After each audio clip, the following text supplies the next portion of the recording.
And 5 missiles fired by China, clearly indication that China is intent on escalating the standoff that it has had with the United States on the issue of Taiwan post the Nancy Pelosi visit.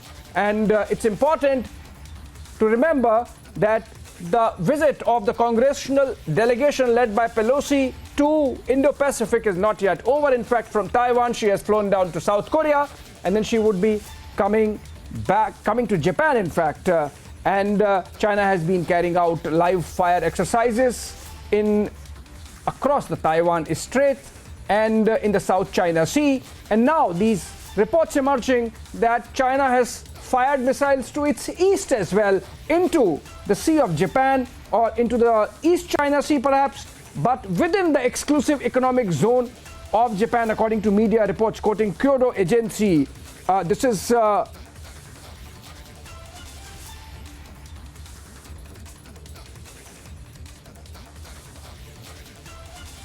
and this is part of the 5-day exercises, military drills that were announced by China in the backdrop of Pelosi visit.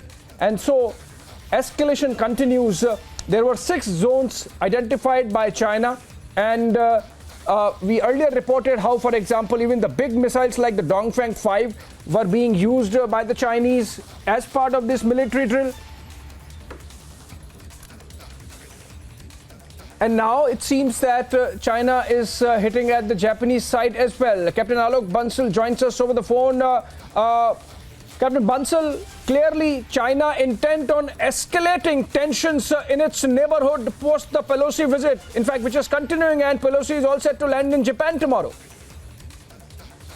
This is actually a deliberate provocation by China, although let me clarify that firing a missile in the exclusive economic zone of a country is not legally an offense, because international maritime law permits an innocent passage. But this is not an innocent passage. The Chinese ships are exercising in Japan's exclusive economic zone, and this sort of an act is a deliberate act of provocation aimed at instigating Japan, and I think giving a signal to the countries that we can do as we deem fit.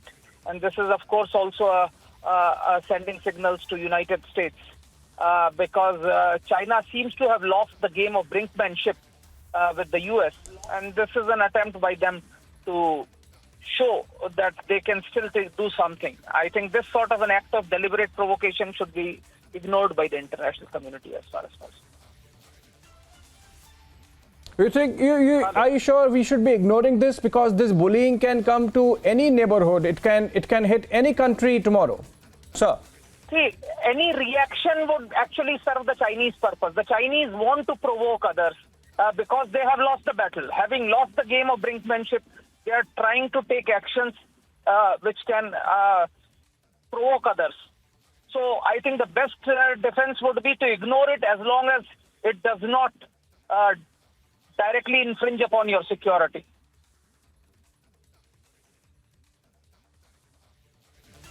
Right, but what is important is that Nancy Pelosi made a point, the United States in fact made a point by the Taiwan visit, but why target Japan for that? It's not just Japan which has been sympathetic to the position of United States on Taiwan. For example, even Germany has taken that position. Most of the world perhaps approves of it, except for Russia. Nobody has spoken in support of China.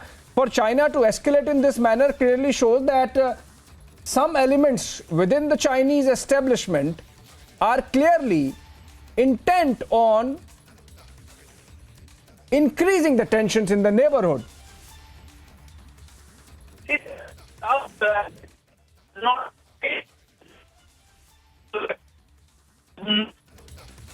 There seems to be some issue with the audio with Captain Bansal. In fact, Professor Madhav Nalapat, a very well-known strategic affairs analyst, joins us over the phone. Professor Nalapat, China clearly having lost the battle of optics to Nancy Pelosi in an act of frustration, targeting some missiles towards Japan in their exclusive economic zone. Are they allowed to do that? Should they be allowed to do that?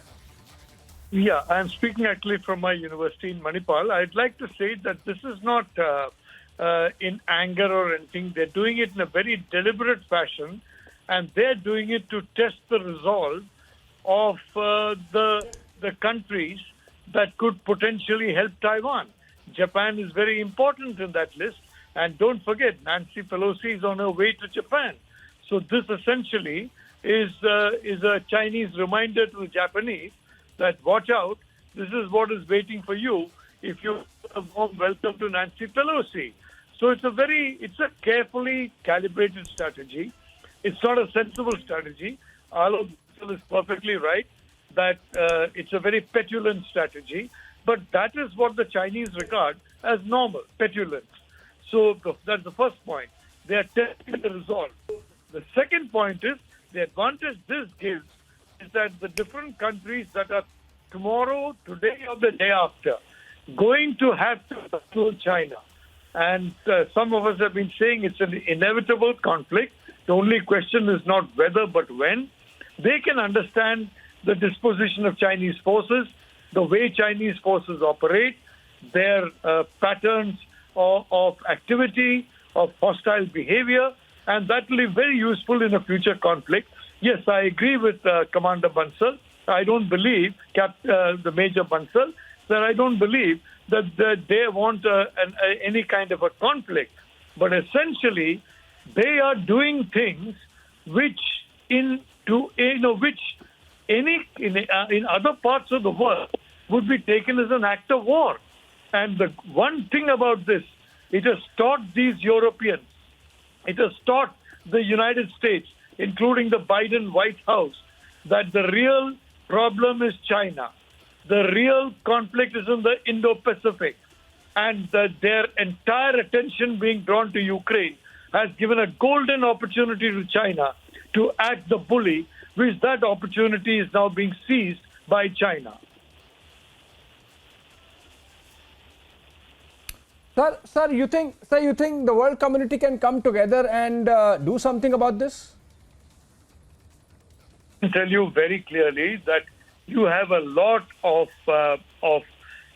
naval and other assets of the United States roaming that area. Now the point is, if you just want to roam the area for fuel to be lost and to spend your money on this deployment, it's one thing. You remember in India, Vajpayee put on a great show in an operation on the Pakistan border, and it was telegraphed to the Pakistanis in advance. I knew that because the Americans told me it's already been communicated that they're not going to fight. This is basically for the domestic audience in India to feel that we're doing something. If Biden is sent all these platforms for his domestic audience, and then it's a different matter. But if he's serious about ensuring a free and open Indo-Pacific, if he's serious about freedom of navigation operations, this is a direct slap on the face of any concept of a free and open Indo-Pacific. And if the United States does not respond, if Japan does not respond, and frankly, if the Quad does not respond, it will only embolden China, and embolden China not only against Taiwan, but against other countries as well. China is testing. If you remember the 1930s, a particular European country was testing other European countries. Those countries failed the test, and the world was plunged into war.